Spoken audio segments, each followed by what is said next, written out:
Un jour, M. Cantonnier, en fouillant son gousset pour payer un paquet de cigarettes, amena plusieurs pièces de monnaie blanche qu'il étala d'une main distraite sur le comptoir. La buraliste lui dit en souriant, comme un homme que l'on considère: Ce n'est pas M. Cantonnier qui va essayer de me faire passer une pièce en plomb. M. Cantonnier n'avait pas la vue bonne.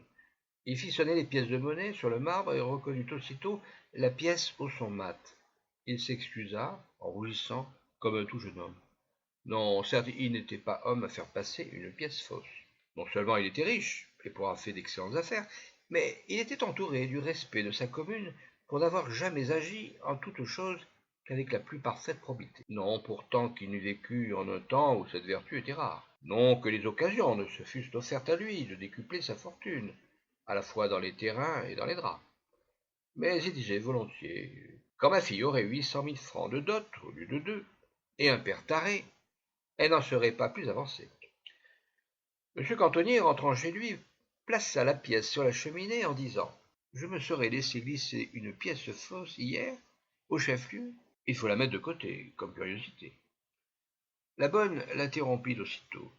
Que monsieur me confie ça, je l'aurais fait bien vite passer. Mélanie, fit M. Cantonnier, je vous croyais plus honnête fille. J'ai commis la sottise de me laisser refaire de 40 sous, n'en parlons plus. Mais je défends à quiconque vit sous mon toit de jamais frustrer son prochain, fût-ce de 50 centimes. Celui qui trompe pour une petite somme trompera pour une grosse et pour n'importe quoi. Madame Cantonnier donna grandement raison à son mari, de qui l'impeccable intégrité en plomb dans un tiroir de secrétaire, en compagnie de ces menus objets sans utilité et sans nom que trouvent les héritiers dans les vieux meubles de famille. Les deux épouses s'assirent à table avec leur fille unique Cécile, et la tristesse qui affligeait depuis 2 jours la famille, parce qu'une présentation avait encore échoué, se trouva quelque peu atténuée par la profession de foi éclatante et sincèrement émue du scrupuleux papa. Objet de la plus pure tendresse de ses parents, Cécile venait de dépasser de 5 ans sa majorité, sans se pouvoir marier, malgré sa dot, et causait par là à papa et à maman grand chagrin, car ni l'un ni l'autre de ces bonnes gens ne songeait au bonheur égoïste de conserver près de soi la chère enfant, et tous deux savaient que le seul bonheur possible pour le commun des mortels est d'avoir fait comme tout le monde. Pour la première fois, M. Cantonnier parla de conduire la jeune fille au bain de mer. Il pensait, sans toutefois l'exprimer, que l'on trouve à la rigueur, dans ces agglomérations improvisées et artificielles, ce qui ne s'offre pas toujours dans le milieu régional. C'est juste, opina Madame Cantonnier, et ce ne serait pas une mauvaise idée. Mais pour aller au sable ou à la Baule, il me semble indispensable que Cécile soit habillée. Qu'appelles-tu habillée demanda le père. J'entends que nous ne pouvons pas, dans ces stations, toujours un peu cosmopolites, avoir l'air d'arriver de Chausigny-sur-Euse. M. Cantonnier réfléchit.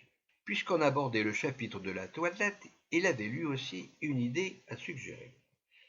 Elle était d'un ordre plus délicat, et la formule n'en vint pas aisément à ses lèvres.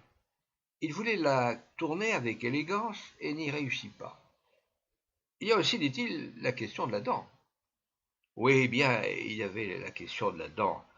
Faute de se décider à aller à temps au chef-lieu, on avait laissé, là, s'altérer dans la bouche de Cécile la première molaire à gauche, et faute d'un dentiste compétent ou suffisamment adroit, la dite molaire avait été non pas soignée, mais arrachée. Quand Cécile souriait, quand elle parlait même, la brèche était visible. En son fort intérieur, M. Cantonnier pensait que cette disgrâce physique l'avait de tout temps rendu fier, et elle mit la pièce était pour beaucoup dans l'échec de la présentation dernière et peut-être des précédentes. Des disgrâces physiques, ta fille en a bien d'autres, lui soufflait la vérité qui nous parle intérieurement. Cécile, il le fallait reconnaître, était peu avantagée du côté de la poitrine, et ses cheveux, secs et pauvres, lui se nuisent franchement, sans le secours des postiches, qui sont tout à fait admis. La vanité paternelle n'aveuglait pas non plus M. Cantonnier, au point qu'il put oublier qu'on avait réussi à enseigner à Cécile aucune vertu domestique. Elle était désordonnée, étourdie, indifférente, ignorait le prix des denrées, comme les 1000 détails du ménage, comme l'orthographe et le piano. M. Cantonnier chassait ces réalités démoralisantes, étant tout entier, pour le moment, au voyage de Paris. que rendait nécessaire la question de la dent, et qui devait évidemment précéder la saison des bains de mer. Le chirurgien américain, consulté sur la question, déplora l'état de la bouche de Cécile et dit que 2 autres extractions étaient indispensables pour une mise en état. Et il expliqua qu'il jetterait un bridge et que les apparences seraient sauvegardées. La maman s'effara. Cécile devrait-elle avouer cet appareil à son futur mari? À son mari, s'il s'en aperçoit, Cécile n'aura rien à cacher, dit M. Cantonnier. À son futur, elle peut se dispenser de la déclaration. Qu'est-ce qui n'apporte avec soi quelques défauts? Il en est des plus graves.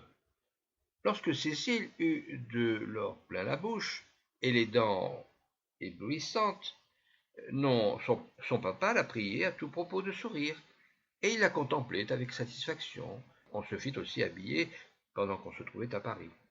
Et Cécile porta des corsages un peu chauffants pour remédier à l'inconvénient du buste trop peu garni. Vint ensuite l'été, et l'on partit pour la Baule, plage récemment mise à la mode. Nombre de jeunes gens séjournaient à l'hôtel avec qui l'on eût tôt fait de connaissance. En un clin d'œil, M. Cantonnier avait jugé et mis à part ceux avec qui une liaison pouvait être fructueuse. Pour les promenades, les parties, en commun, reçurent l'approbation du père de famille. Mais il était hésitant encore quant au bain, et il le dit confidentiellement à sa femme. Souviens-toi que le docteur, en consentant, d'ailleurs de mauvaise grâce, à la mer, nous a conseillé une extrême prudence. Il n'y a que 2 ans et demi, songe-y, que le poumon de ta fille est cicatrisé. Et la maman songeait en effet, en frémissant, à cette alerte terrible qui, quelques années auparavant, avait secoué la famille, alerte que l'on s'efforçait d'oublier, que l'on taisait soigneusement. Son poumon par-dessus le marché, dit-elle. Chut, fit M. Cantonnier. Mais durant qu'il parcourait solitairement les rues de la Baule, l'attention de M. Cantonnier fut attirée un beau matin par un étalage d'objets singuliers. Ils étaient faits de gaze bleue, céleste ou rosâtre, affectaient l'apparence de corsets impondérables, dont les protubérances nettement hémisphériques étaient soutenues par de fines baleines inapparentes et légères. Seins aériens, gorge de fée, et parmi les objets singuliers, sur un pupitre à musique, s'étalait un carton portant en lettres capitales Angélique Armada, créatrice de l'insoupçonnable, modèle déposé. Sans barguigner, le père de Cécile entra, choisit, ne lésina pas sur le prix, et emporta 2 spécimens de l'insoupçonnable créés par Angélique Armada. Un pour la ville, l'hôtel, la promenade, sous le bouffant, dit-il à sa femme en rentrant.